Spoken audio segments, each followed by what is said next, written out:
En este video, expondré la verdad oculta detrás de los superhumanos más famosos en Internet, y a través de un análisis investigativo adecuado, revelaré los secretos detrás de sus increíbles hazañas.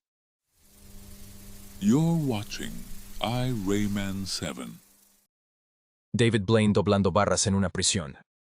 El video comienza con un recluso preguntándole a David Blaine si puede doblar las barras de la prisión. Blaine pausa, luego dice, «Claro, puedo intentarlo». Pide a un guardia de seguridad cercano que vigile y hace que todos se reúnan. Agarró 2 barras y, con tensión y esfuerzo visibles, tira hasta que se doblan hacia afuera en segundos. Un primer plano confirma que las barras están dobladas, y los reclusos intentan doblarlas también, pero no pueden. Las barras son sólidas. A primera vista, podrías asumir que todo fue un montaje. Quizás el personal o los reclusos participaron, o Blaine trajo barras falsas. Pero esa teoría realmente no se sostiene. Este no era solo un lugar aleatorio. Era el penitenciario estatal de Luisiana, también conocido como Angola, una de las prisiones de máxima seguridad más custodiadas y estrictas en los Estados Unidos. Los protocolos de seguridad allí no son el tipo de cosas que se doblan para un truco de magia. Y sí, David Blaine era bien conocido en 2006, pero no era una mega celebridad por la que la prisión se esforzaría tanto. Y aunque lo fuera, aún no tendría sentido. Las prisiones no funcionan como estudios o salones donde se cambian fácilmente las estructuras metálicas.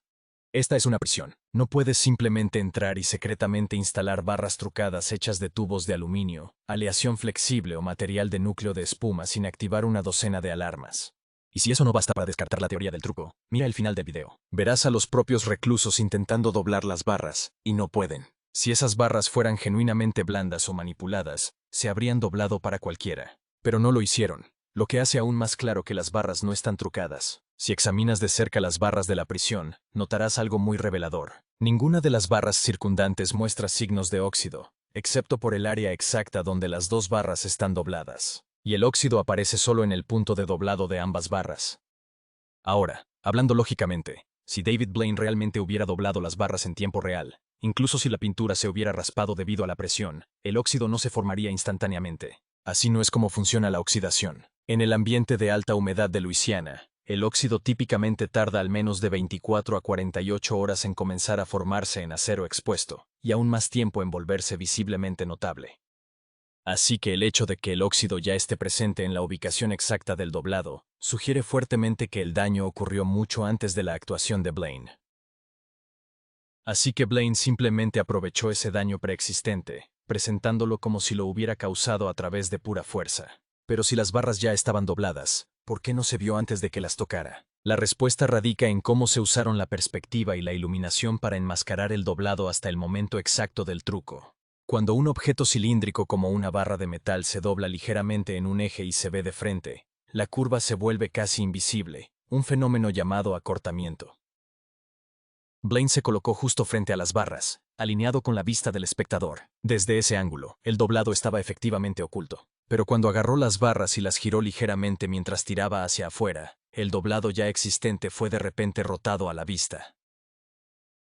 Ese movimiento hizo que pareciera que las barras se deformaban en tiempo real.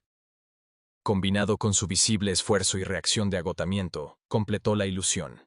Si te tomas un momento para pensarlo, la cámara nunca mostró un primer plano de las barras al principio para convencernos de que no habían sido manipuladas de ninguna manera. El camarógrafo estaba parado más lejos a propósito por esta misma razón. Y si las barras ya estaban dobladas, la siguiente pregunta lógica es, ¿qué causó el daño en primer lugar? La explicación más plausible es que las barras habían sido dobladas antes, por algo como una pelea entre reclusos, alguien golpeando un objeto pesado contra ellas, o incluso daño accidental por herramientas de mantenimiento o intervención de guardias, todo lo cual es bastante común en un entorno de prisión de alta seguridad. El hombre batería sobrehumano.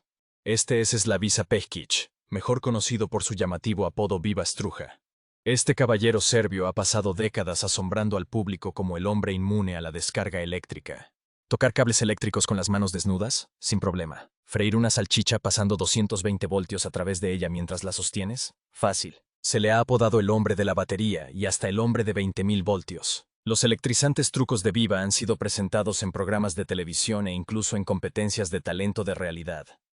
Él afirma que puede soportar voltajes sorprendentemente altos, disparar chispas desde sus dedos, encender bombillas con su toque e incluso curar enfermedades con energía eléctrica. Ahora, cada superhéroe tiene una historia de origen y la de Viva comienza en 1973 en un pequeño taller de cerrajería serbio. A los 17 años, mientras aprendía el oficio, el joven Slaviša hizo un descubrimiento impactante, literalmente. Descubrió que podía tocar cables eléctricos en vivo sin sentir el dolor o las convulsiones habituales. Mientras tanto, otros aprendices que rozaban esos mismos cables recibían descargas, como se esperaba. Se corrió la voz de que Slaviša tenía una misteriosa inmunidad. De hecho, su jefe estaba tan asustado por el adolescente, que no se electrocutó, que lo echó del taller. A principios de la década de 1980, se presentaba en discotecas de Alemania Occidental, mostrando su habilidad para manejar corriente eléctrica como un truco de fiesta. En 1983, ganó un lugar en el libro Guinness de los Records como el hombre que puede soportar una descarga de 220 voltios y más.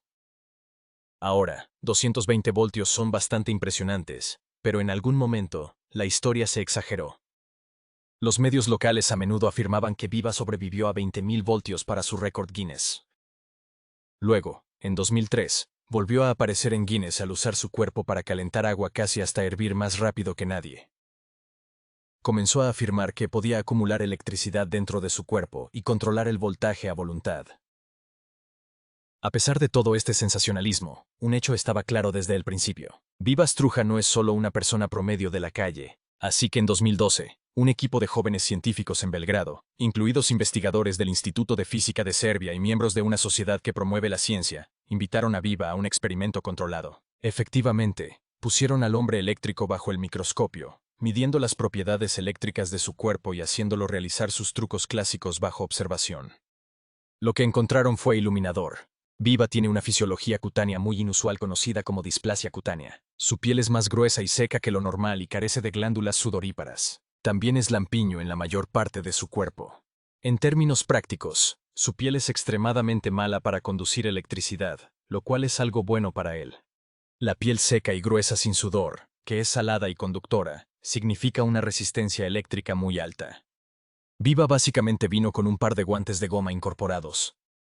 Usando instrumentos simples, los científicos midieron la resistencia corporal de Viva y encontraron que era de 10 a 50 veces más alta que la de una persona promedio. Piensa en la resistencia eléctrica como cuán fuertemente algo se opone al flujo de corriente. Los humanos ordinarios tienen una resistencia de piel del orden de decenas o cientos de miles de ohmios. La resistencia de la piel de Viva se midió en alrededor de 1.000.000 de ohmios, muy por encima de lo normal. Para dar contexto, una bombilla estándar podría tener alrededor de 20 ohmios de resistencia, mientras que una persona típica podría medir hasta 100.000 ohmios a través de piel seca. Eso es más alto que muchos aislantes. No es de extrañar que pudiera tocar cables vivos. Su piel resiste tanto la corriente que apenas fluye a través de él. En términos más simples, la electricidad toma el camino de menor resistencia. Cuando Viva es parte de un circuito, su cuerpo es generalmente el camino más resistivo, por lo que la corriente prefiere ir a otro lado. Él es efectivamente un aislante para voltajes moderados. Esto se demostró de manera dramática en uno de sus trucos famosos, metiendo sondas metálicas en un enchufe y usando sus manos para conectar una bombilla a través de ellas. La bombilla se encendió, pero Viva no sufrió daño, ya que casi toda la corriente pasó por la bombilla de 20 ohmios y no por su piel de megaohmios, así que su cuerpo apenas condujo corriente.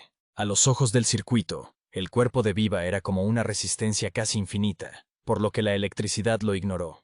Los investigadores notaron otro detalle revelador durante las demostraciones de alta tensión de Viva. Aunque Viva presume que no siente nada de una línea de 220 voltios, y puede incluso decir qué cable es la fase viva al tacto, en la práctica, nunca agarra firmemente el metal vivo. Solo lo roza suavemente, asegurando un contacto mínimo. Esto se debe a que el contacto ligero equivale a una mayor resistencia, y si algo comienza a sentirse hormigueante, puede retirarse reflejamente antes de recibir una descarga seria. Al tocar apenas los cables vivos, Viva puede romper el circuito de inmediato si comienza a fluir corriente.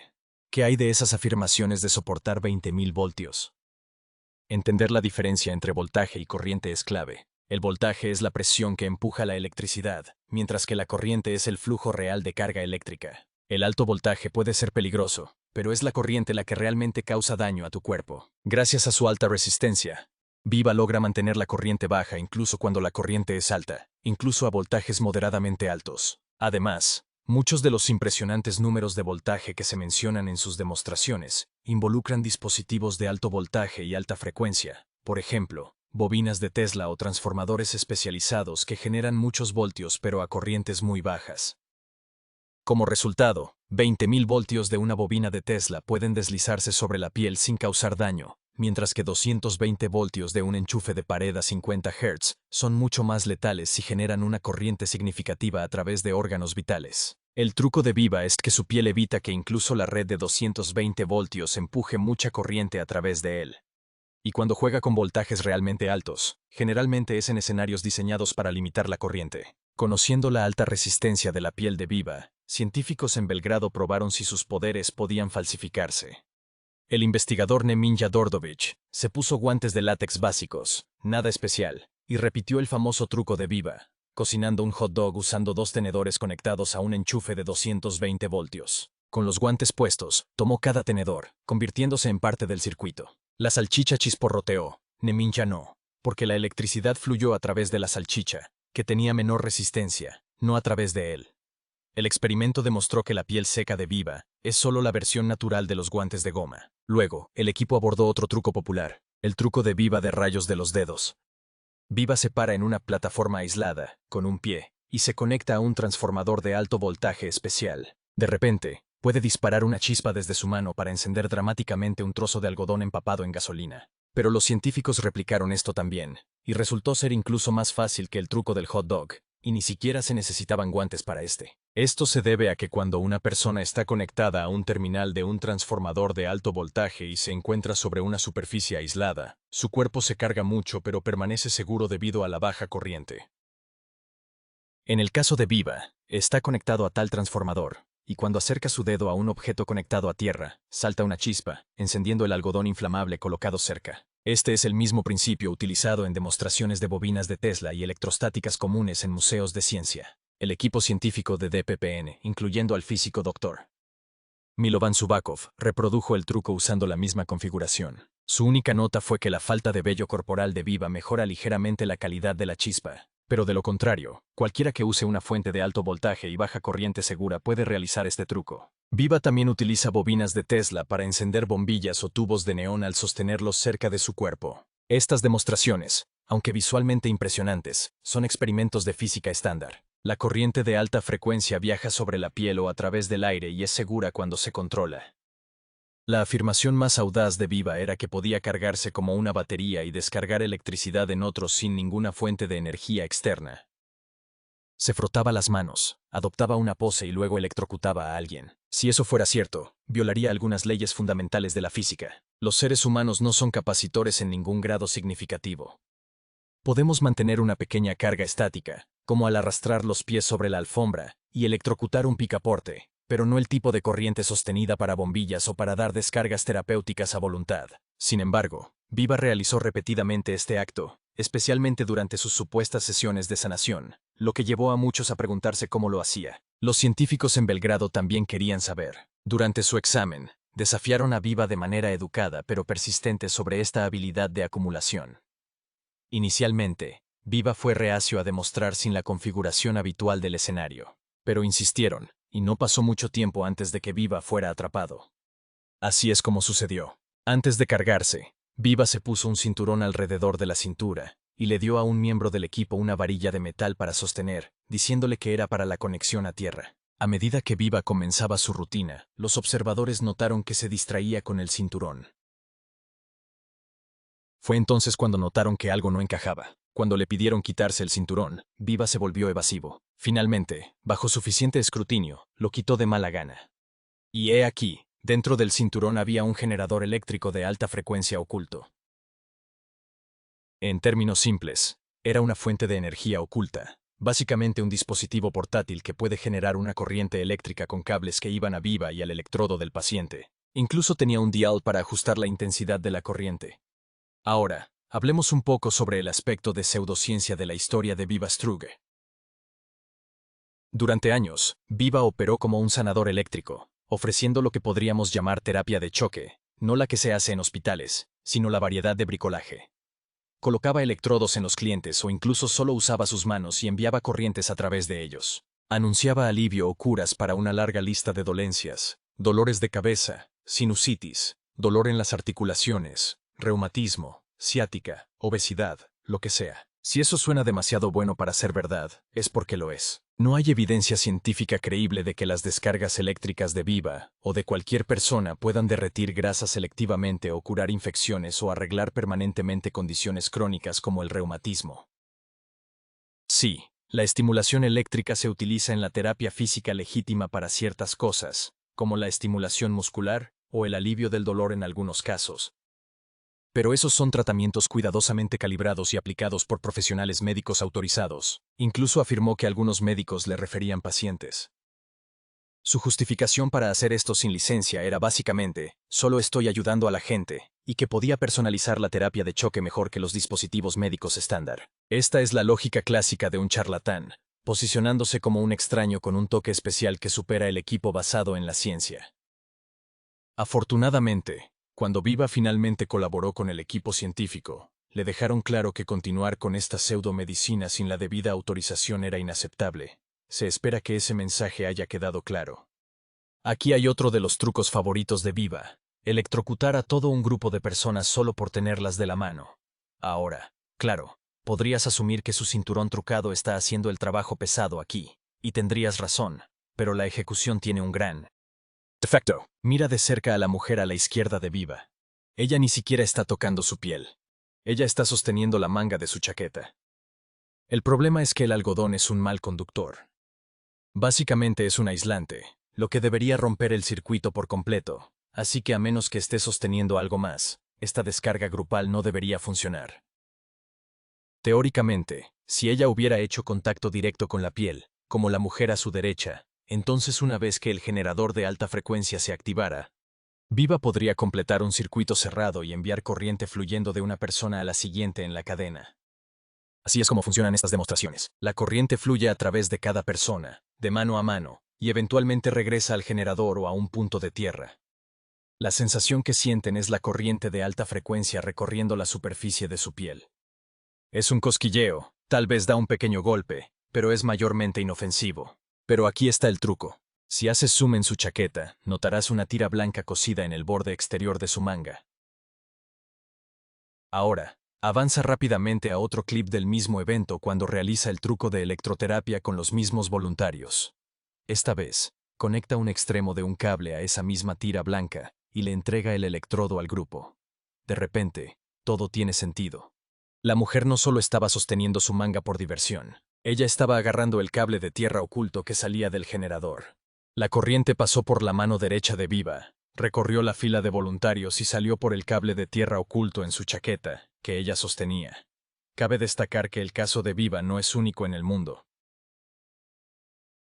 De las llamadas curiosidades humanas, muchas personas con rasgos físicos inusuales o tolerancia han sido tentadas a asumir el papel de trabajador milagroso o superhumano, a menudo alentadas por aquellos que buscan beneficiarse de lo sensacional. Pero como siempre, las afirmaciones extraordinarias requieren evidencia extraordinaria. Y en este caso, la evidencia finalmente llegó, y apuntó a la física, no a la metafísica. El monje volador de la vida real. El mago Dan White llega a una casa donde se dice que un monje posee poderes sobrenaturales. Es recibido por el monje, quien habla un inglés roto pero claro. Él explica que está buscando magia real en Nepal, habiendo oído que el monje puede levitar a través de la meditación. El monje humildemente afirma que medita solo y no enseña, pero acepta demostrar el ritual. Los dos se sientan en una sala oscura, apenas iluminada por velas. A medida que el monje entra en un trance meditativo, algo extraordinario sucede. Él comienza a flotar. Dan y su equipo están atónitos. Sin hilos, sin soportes visibles. El monje parece estar levitando sin esfuerzo. Ahora, ¿ha descubierto White realmente magia real, como lo proclamó el Discovery Channel, o hay algo más detrás del misterioso poder de este monje? No todos quedaron convencidos, y estoy seguro de que mis espectadores tampoco. Las imágenes, emitidas en 2011 en el especial Asterisk Supernaturalista Asterisk, generaron escepticismo inmediato entre los más atentos. Por un lado, el monje hablaba inglés fluido. This meditation is only for myself, not for the other people. un rasgo extraño para un ascético aislado, que presumiblemente habría conversado en nepalí o pali. La cámara rústica también parecía un poco demasiado montada. Un círculo de velas ordinarias compradas en la tienda lo rodeaba, y la pesada puerta de madera en el fondo parecía completamente nueva. En un momento, un zapato negro es visible debajo de la túnica del monje, que no es exactamente la vestimenta estándar de un monje. Estos detalles insinuaban que la escena podría haber sido preparada para las cámaras en lugar de ser un encuentro espontáneo, como se hace parecer. Luego estaba la levitación en sí. Algunas preguntas básicas generan dudas sobre lo que se mostró. ¿Por qué no hay un plano continuo? El video corta desde el monje preparándose hasta el momento del despegue. Nunca vemos un plano general ininterrumpido de él levantándose. Cada paneo rápido de la cámara ocurre convenientemente en el momento crítico, como si se ocultara algo. Es bastante gracioso el hecho de que el camarógrafo tuvo la previsión de cortar dramáticamente repetidamente para mostrar la reacción del presentador, en lugar del increíble evento nunca antes grabado. Además, a lo largo del clip, solo vemos la levitación desde el frente. Dan White se queda mirando, pero notablemente nunca rodea al monje. Claramente hay dos camarógrafos filmando este evento. Uno se puede ver caminando a la izquierda del monje, y el segundo es aquel a través de cuya cámara estamos viendo al primer camarógrafo. Y luego está el telón de fondo, una cortina de banderas de oración. Normalmente, estas se cuelgan afuera para atrapar el viento, no adentro donde no se mueve el aire. Es una elección extraña, casi teatral, otra pista que apunta a una ilusión ingenieril. Y ahora que he mencionado una ilusión ingenieril, estoy bastante seguro de que mis espectadores habituales que han visto el vuelo de David Copperfield sobre el Gran Cañón recordarán cómo Copperfield también estuvo en una situación muy similar, donde cruzó las piernas y levitó, verticalmente para esa ilusión particular. La cámara limita intencionalmente el ángulo de visión una vez que está en el aire. Nota que solo se nos muestra el ángulo frontal de una manera muy controlada. Si aún no estás convencido, mira el telescopio en este primer plano.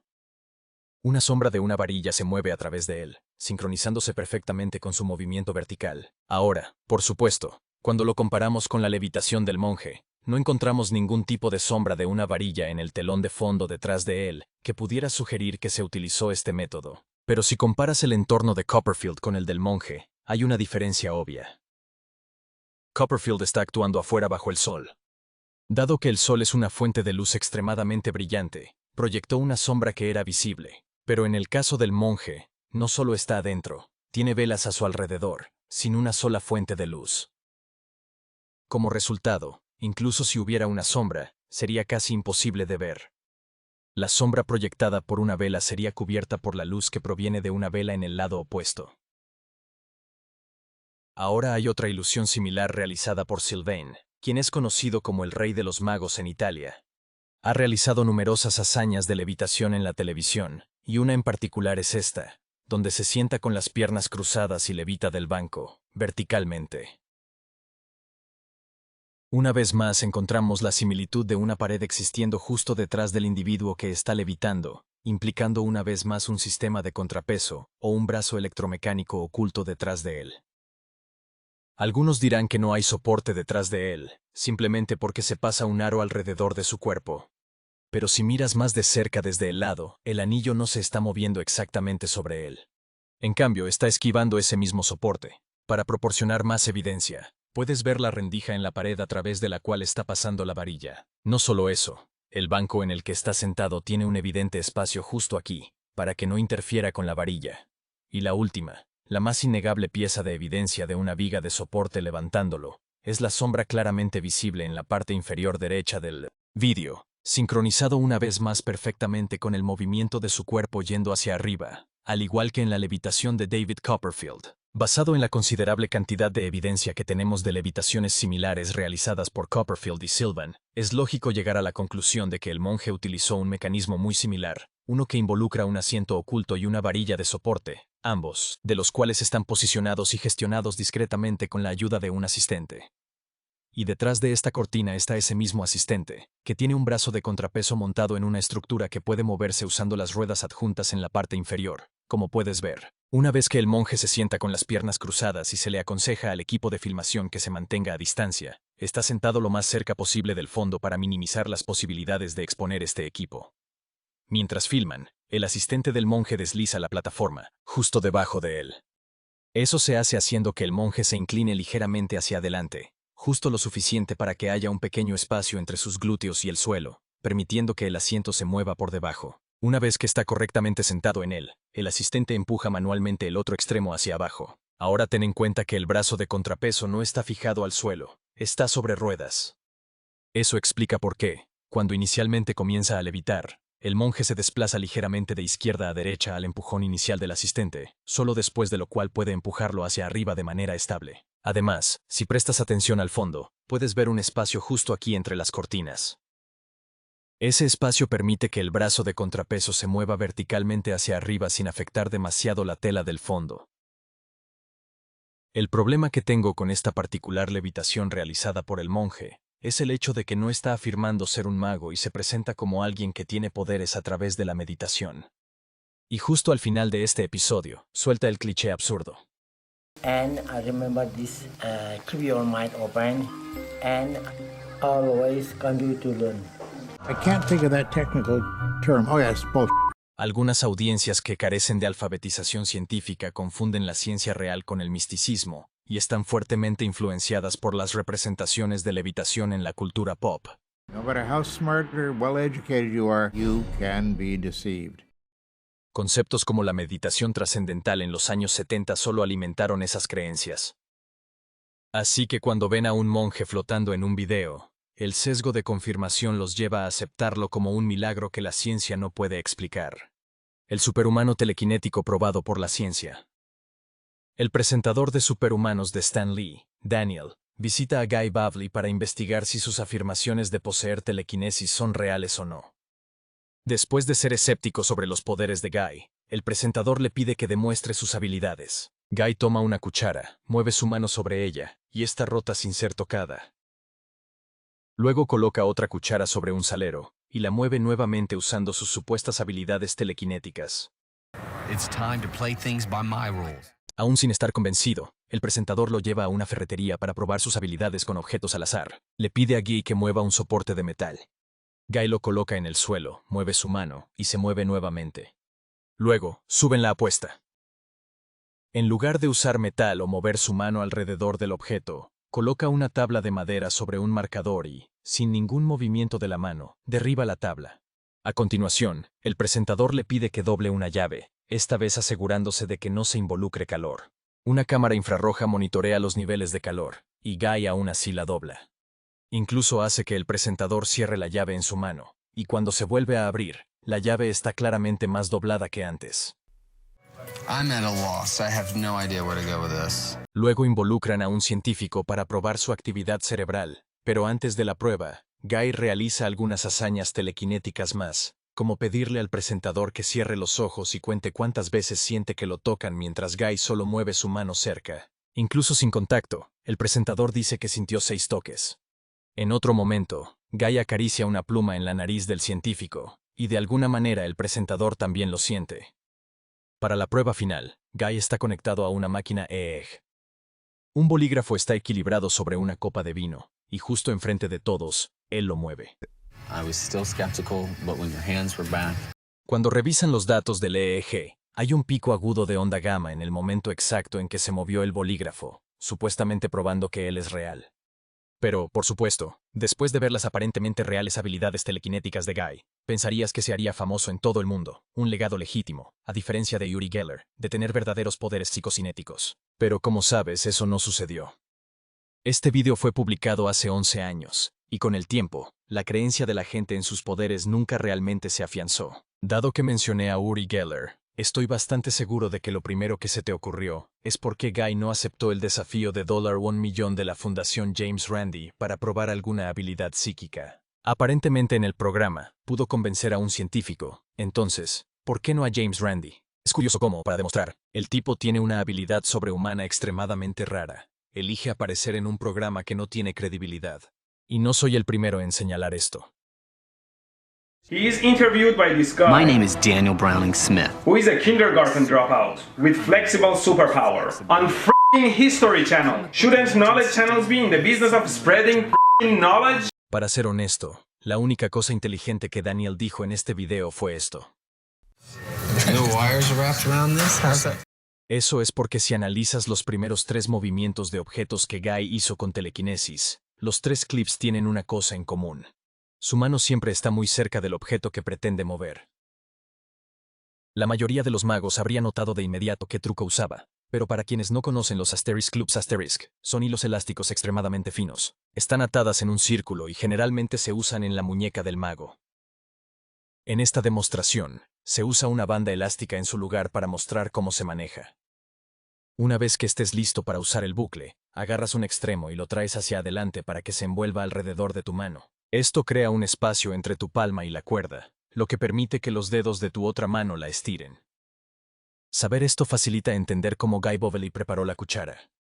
Si miras las imágenes, el mango de la cuchara pasa por ese espacio donde él lleva el bucle en su mano derecha. Él desliza el mango y coloca la cuchara sobre la mesa. En este punto, el bucle está envuelto alrededor tanto del mango como de su mano. Mientras se mantengas cerca, la cuchara no se moverá. Lo que explica por qué, cuando el anfitrión intentó alcanzar la cuchara, Guy inmediatamente la tiró hacia sí mismo para evitar que accidentalmente tocara el hilo y expusiera el truco. Él empuja la mano del anfitrión hacia atrás y comienza a mover su propia mano cerca de la cuchara. Entonces, solo cuando mueve su mano derecha hacia atrás, la cuchara se mueve.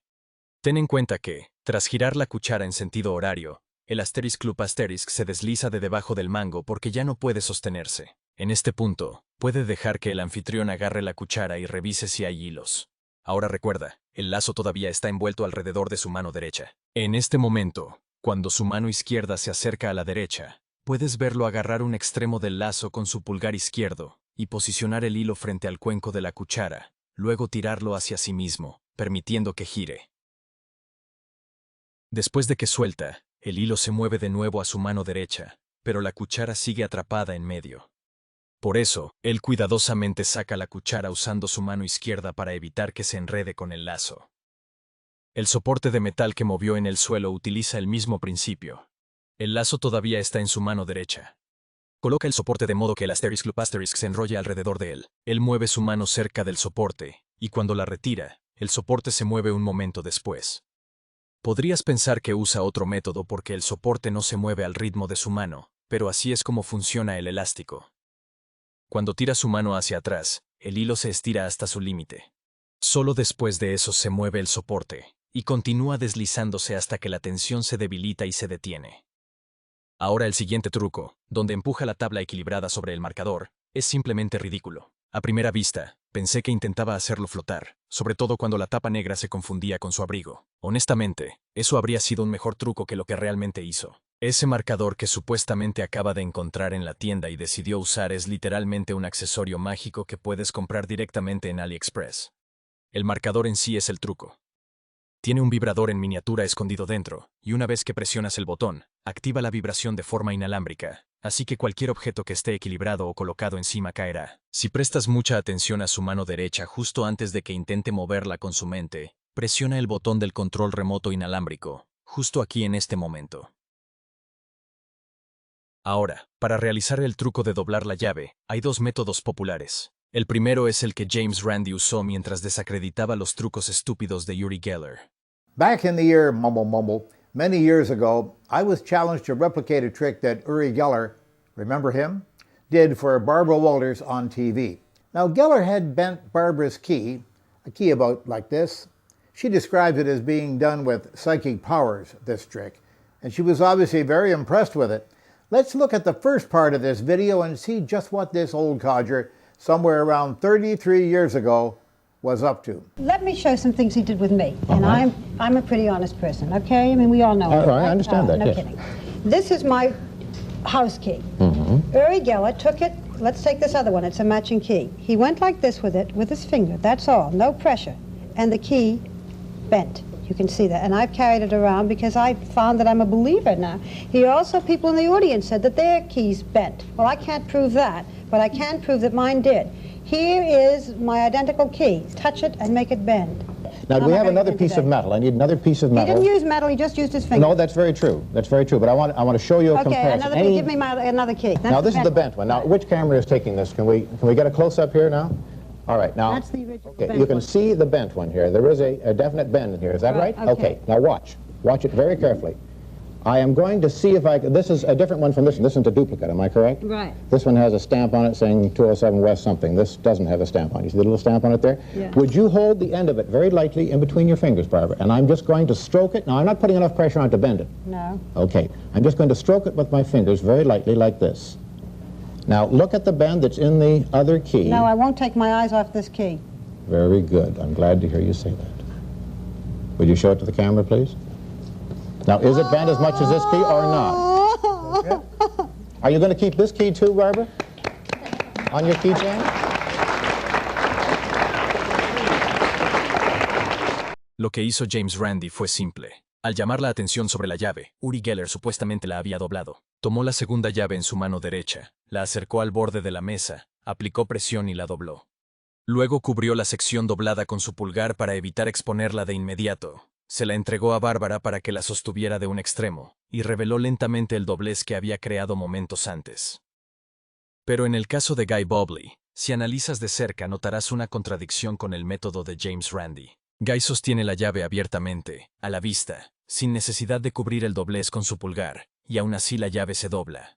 Además, tras doblarse un poco la llave, se la entrega al presentador, que sostiene una cámara infrarroja. Vemos claramente la llave, y después de que Guy cierra su puño y lo vuelve a abrir, la llave está visiblemente más doblada que antes.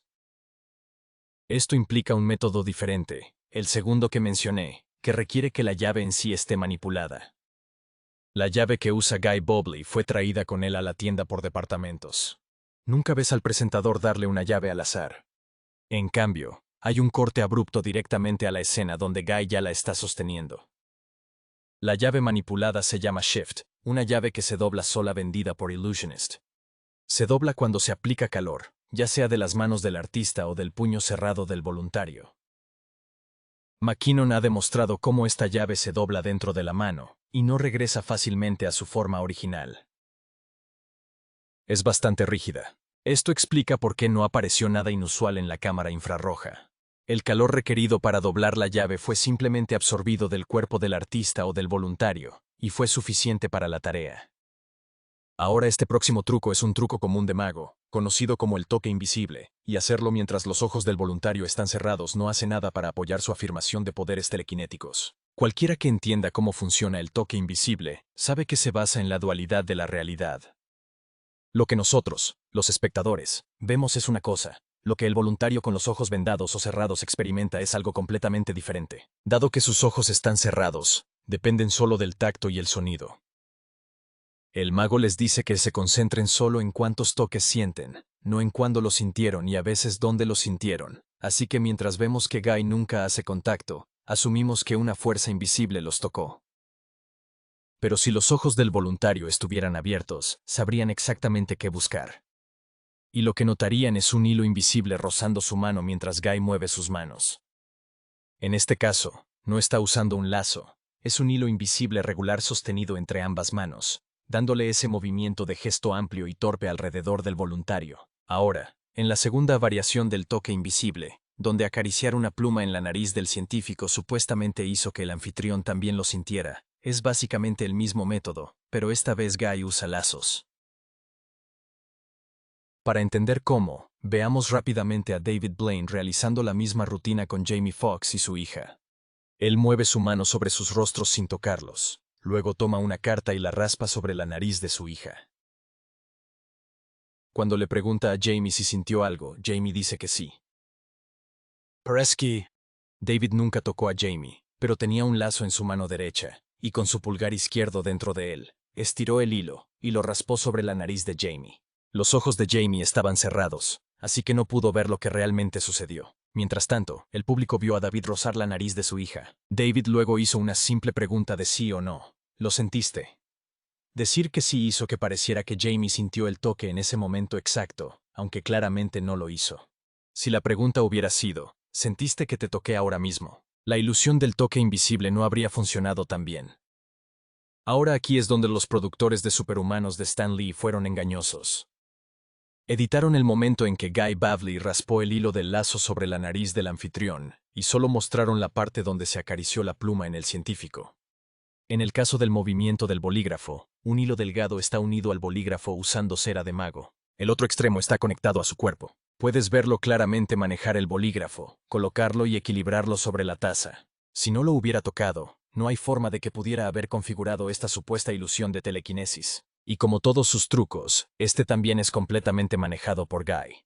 Una vez hecho el montaje, su mano derecha hace el trabajo. Dado que el hilo está conectado a su cuerpo, empujar su mano hacia adelante tira del bolígrafo en sincronía. Pero de nuevo, ni el científico ni el anfitrión pensaron en revisar el bolígrafo por nada.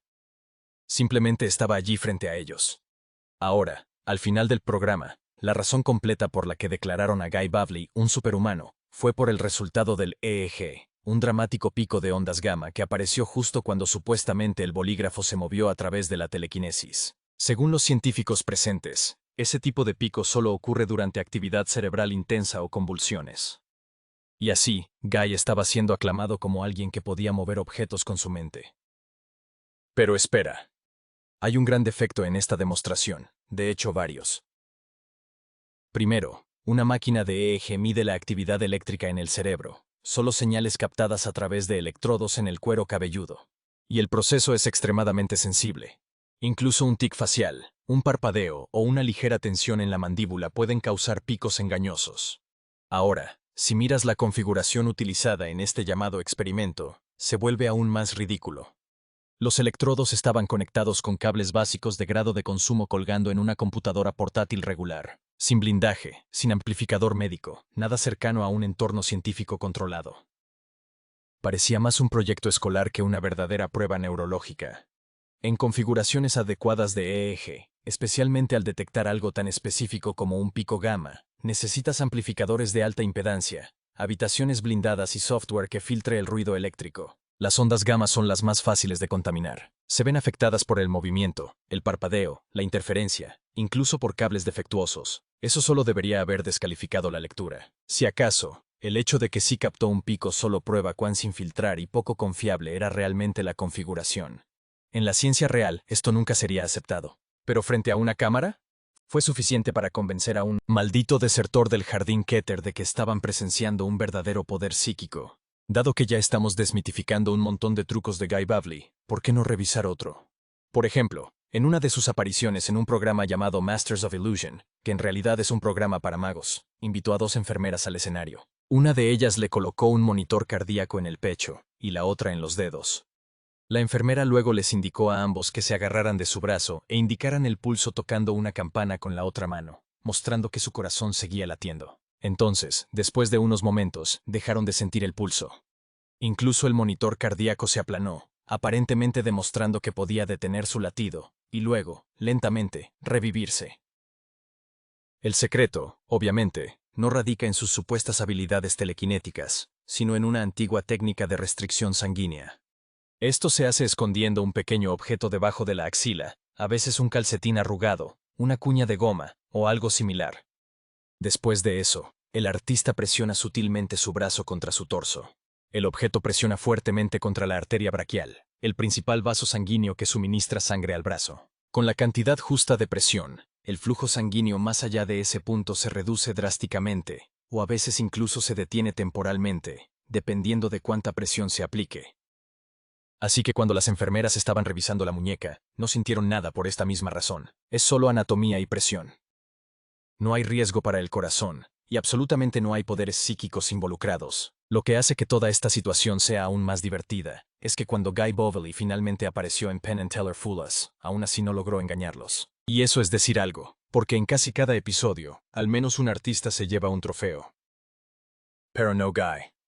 Pensarías que con todos sus supuestos rutinas de telequinesis reales, entraría con fuerza y dejaría a los dos genios sin palabras. No. En cambio, lo que sucedió fue que Penn lo desafió sin siquiera parpadear. Psychokinesis, all that kind of stuff, is always so incredibly stupid. No solo dijeron que no los engañó, sino que Penn se puso en modo Penn, usando su lenguaje codificado característico para básicamente asar a Bavely allí mismo en el escenario. People come out on stage and try to pretend that there's some sort of reality to this. Y seamos honestos, si sabes cómo habla Penn, esas no eran solo despedidas educadas. Because the audience sits there going, we know you're lying to us. Penn lo sabe. Ha visto el episodio de Superhumanos de Stan Lee. Sabe que Bovely ha estado haciendo rondas con su número de puedo mover cosas con mi mente. And it's always very awkward. Una chica sobrehumana que puede ver con su tercer ojo. Una niña de 9 años llamada Yoga Mata sube a un escenario, sonriendo, envuelta en una gruesa venda que parece imposible de ver a través de ella. Se la presenta como alguien que ha activado su tercer ojo, un concepto antiguo relacionado con la visión espiritual y la conciencia elevada. Su primera prueba es simple. Un extraño le entrega un trozo de papel. Ella lo lee en voz alta sin dudar. Luego juega con juguetes de colores, nombrándolos correctamente. Verde, azul, amarillo, a pesar de no poder ver, o eso parece. Y luego viene la prueba 1 a 1. El presentador confirma que no hay micrófonos, ni auriculares, ni ayuda oculta. Ella explica que cuando usa el tercer ojo, no es como la visión normal, es como imágenes que aparecen en su mente, como un pase de diapositivas mental. El presentador escribe la palabra amor. Ella lo lee al instante. Luego él dibuja un árbol. Ella lo nombra correctamente. Un árbol de cedro. Incluso lo vuelve a dibujar con los mismos detalles. Las hojas de hierba, el tronco y 3 puntos. Ella dice que el poder viene y va según su estado de ánimo. Pero aquí está la clave. Ella afirma que cualquiera puede desbloquear esta habilidad con la iniciación adecuada. Y esa iniciación viene en forma de un curso espiritual de $10,000 dirigido por su gurú, Swami Nityananda. Sí, ese es el momento en que la máscara comienza a caer. Anybody, you or the people who's walking around right here, even they can manifest these powers just by a touch. I'm touched. Yeah, just from the heart. Well, I didn't tell you where I was touched. Oh, you. Porque lo que comienza pareciendo un truco divertido de un niño, rápidamente se convierte en algo mucho más oscuro. Seamos honestos. Cualquiera con conocimientos básicos de trucos con vendas habría resuelto esto en minutos. Pero te sorprenderá la cantidad de personas que realmente creen que ella tiene superpoderes y puede ver con su tercer ojo.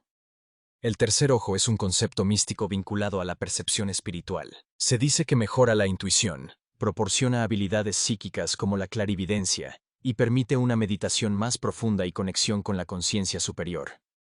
Para todos ustedes, creyentes que ven este video, tengo varias preguntas lógicas para ustedes. La primera pregunta es, durante todas estas lecturas con el tercer ojo, ¿por qué el sujeto u objeto a identificar siempre está debajo de su línea de visión horizontal? Ahora, si supuestamente está viendo desde su tercer ojo, ¿por qué tiene que enfrentar al sujeto? Quiero decir, se supone que es un órgano espiritual que no está confinado a la orientación física de tu cara. Bueno, algunos pueden argumentar que dado que el tercer ojo está ubicado en la frente, siempre tiene que estar mirando hacia el sujeto. Está bien, si ese es el caso, ¿por qué su cabeza está inclinada en un ángulo hacia arriba? ¿No significaría eso que está mirando al techo o algo arriba mientras el objeto está completamente fuera de su línea de visión? Esta es una contradicción obvia a la demostración de las habilidades de todo el concepto del tercer ojo. En el caso de la mujer, ella usó una venda que es obviamente muy diferente de la que usó la joven. Su forma de leer revela el método que utilizó. Al comparar simplemente la posición de la venda cuando ella se la puso por primera vez, y después de unos momentos, cuando llega el momento de leer la etiqueta del objeto, la posición de la venda cambia misteriosamente, especialmente alrededor de su nariz. La técnica de venda que utilizó es el clásico método de mirar por la nariz. Inclinas un poco la cabeza hacia arriba, lo que abre una línea de visión hacia abajo justo lo suficiente para mirar más allá de la nariz. Por eso todo lo que ella identifica está colocado por debajo de su línea de visión. Y aún así, la gente sigue creyendo. ¿Por qué? Porque no se trata del truco. Se trata de la narrativa. Ella es presentada como evidencia de que existen poderes místicos. Y lo más importante, que pueden ser comprados. En esta demostración, tan pronto como la pizarra se voltea hacia arriba, ella suelta la respuesta, porque la vio. Y una vez que el tablero queda fuera de vista, ya no importa. Ella ya tiene lo que necesita. En el caso de la mujer, la técnica se vuelve aún más clara. El vendaje de la mujer se mueve durante su acto. Lo que comenzó ajustado sobre su nariz termina inclinado lo suficiente como para permitir un vistazo. Cuando la cámara hace zoom hacia afuera, incluso puedes ver cómo levanta las cejas para empujar el vendaje hacia arriba, todo sin tocarlo. Ya puedo ver los comentarios que vienen, afirmando que el truco del coco que hizo el gurú es definitivamente real, porque esa es la última esperanza a la que se aferran en esta tontería. Bueno, también abordaré eso. Así que esto es lo que sucede. Un llamado gurú le pide al presentador que coloque un coco ordinario en su palma, con la parte superior hacia arriba. Luego dice suavemente: enfoca tu energía. Sin tocar el coco, se inclina hacia un lado, y el coco comienza a rodar. El gurú no dice nada, solo asiente, como si lo esperara. Y para el voluntario, se siente real. Ellos realmente creen que algo sucedió. Pero aquí no está sucediendo nada sobrenatural, y definitivamente no es telequinesis. Comencemos con la psicología. Cuando el gurú dice, concéntrate, no solo está comprando tiempo, está preparando el cerebro del voluntario. Esto se llama el poder de la sugestión, un truco que se ha estudiado durante décadas. En 1951, Solomon Asch mostró cómo las personas dudarán de sus propios sentidos, solo para igualar las expectativas de los demás. Y en 1963, Stanley Milgram demostró cuán fácilmente las personas cumplen cuando creen que una figura de autoridad está a cargo. Incluso si eso significa ignorar la lógica o la incomodidad, este gurú está aprovechando al máximo eso. Se presenta como una autoridad, te dice que te concentres y te hace sentir que algo importante está a punto de suceder. Ahora el cerebro comienza a buscar señales. Tu cuerpo se vuelve hiperconsciente del coco. Quieres que se mueva, lo esperas que se mueva. Y esto crea la configuración psicológica perfecta. Pero hay una razón física por la que se mueve también. El coco, por diseño, está desbalanceado. Es un objeto naturalmente alargado, con una masa ligeramente descentrada. Si lo colocas en una mesa perfectamente plana, no pasará nada. Pero una mano humana no es plana. Es una superficie suave y cambiante, con movimientos microconstantes. Aquí es donde entra la ciencia. Cuando sostienes tu mano extendida con un objeto en ella, tus músculos entran en contracción isométrica. Eso significa que están tensos sin moverse. Estás quieto, pero tus músculos están trabajando duro, y en segundos, literalmente en menos de un minuto, esos músculos comienzan a fatigarse. Comienzas a temblar muy levemente. No es notable, no lo sientes, pero el coco sí. Esto es biomecánica 101. Ese pequeño temblor o movimiento, combinado con la distribución desigual del peso del coco, es suficiente para hacerlo mover. Piensa en ello como equilibrar un bolígrafo en tu mano. Incluso la más ligera inclinación lo hace rodar. Ahora imagina que estás bajo presión, como el presentador en este video. Te están observando, el gurú se está inclinando. Tu cerebro comienza a compensar el equilibrio visualmente, lo cual es otro fenómeno real, investigado. Cuando alguien cerca de ti se inclina, tu cuerpo intenta contrarrestar subconscientemente, incluso si intentas quedarte quieto. Se llama conflicto vestibular visual, y desestabiliza tu equilibrio natural sin que te des cuenta. Así que cuando el gurú desplaza su peso corporal hacia un lado, tú inconscientemente te desplazas hacia el lado opuesto, solo un poco, y eso es todo lo que necesita el coco. Y finalmente, está el efecto ideomotor, la misma fuerza detrás de las tablas Ouija y los péndulos. Es una reacción subconsciente donde tus músculos hacen pequeños movimientos basados en lo que tu cerebro espera que suceda. Se estudió por primera vez en 1834 por Michel Chavroux, y se ha utilizado en cada estafa, desde sesiones falsas hasta doblar cucharas psíquicas. Y eso nos lleva a una pregunta más preocupante, una que la lógica por sí sola no puede responder completamente. ¿Por qué una niña mentiría sobre tener poderes en primer lugar? No está en línea, no se está promocionando, no gana nada personalmente. Así que si ella no es la que se beneficia de esto, alguien más lo es. Y ese alguien es Swami Nityananda. Él es el hombre que introdujo estos cursos de despertar del tercer ojo. Él también es el hombre cuyo imperio se construyó sobre las espaldas de discípulos que realizan milagros montados. Milagros como estos. $10,000 por 21 días de entrenamiento del tercer ojo. Pero no termina ahí. Una vez que comienzas a investigar, se pone peor. Ex seguidores como Sarah Landry, que una vez trabajó de cerca con Nityananda, han salido a la luz con afirmaciones escalofriantes. I was sent to Toronto on what was kind of a secret mission within that organization. I was meant to try to get political asylum for the guru who calls himself Nityananda in Canada. And at that time, simultaneously, 2 of the children from the Nityananda Gurukul the residential school based in his ashram outside of Bangalore, South India. We're also in Toronto. Los niños, dice ella, fueron entrenados, golpeados y lavados de cerebro para realizar estos actos para clientes que pagaban. The Gurukul head stormed into the children's dorm, made one of the children, one of the young girls, beat every other girl there until they either bled or cried tears. And that some of the kids had black eyes, some of the kids had welts visible on their skin, bruises. They were battered. They were locked inside basically a steel cage within the ladies' dorm, and none of us saw them.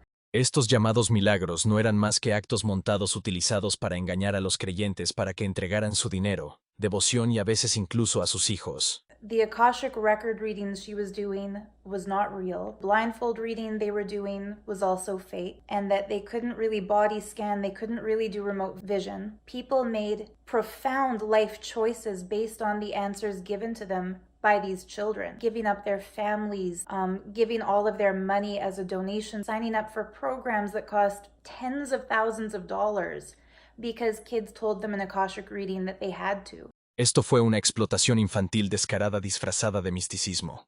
Y la peor parte es que funcionó durante años. We've been brainwashed to believe that we can't even process it. But because this was a girl who I trust, I listened and I asked her, why did you fake these powers? And she cried even harder and she said that in their school, kids were subjected to starvation. They weren't even allowed to get up to go to the bathroom unless they expressed these powers. Ahora espera un minuto. Veamos de nuevo las imágenes más de cerca.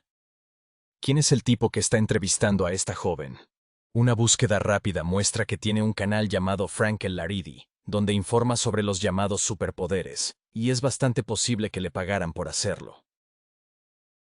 Ahora, esto es solo una suposición, pero una lógica considerando la cantidad de videos que ha hecho promoviendo esta tontería y el hecho de que hay dinero involucrado en atraer clientes del oeste, que están dispuestos a pagar $10,000. Sus videos más populares son sobre estas habilidades del tercer ojo. Está claro que está dirigiéndose a una audiencia occidental interesada en el espiritualismo, y el equipo de Swami Nityananda lo ha utilizado deliberadamente por esa razón porque ya tiene acceso a ese demográfico. Aquí puedes encontrar otro video donde una vez más está documentando a niños increíbles que supuestamente pueden leer con su tercer ojo y claramente están usando la misma técnica de mirar. Quiero decir, en este punto tendrías que estar ciego en tu creencia para ignorar estos detalles obvios. Así que la próxima vez que veas a alguien diciendo que desbloqueará su tercer ojo por $10,000, tal vez pregúntale cuánto de eso va hacia el bienestar del niño y cuánto va directamente al bolsillo del líder del culto. Y recuerda, solo porque un niño esté sonriendo no significa que esté a salvo. That's all for today. Our tale of secrets ends here. Until we meet again.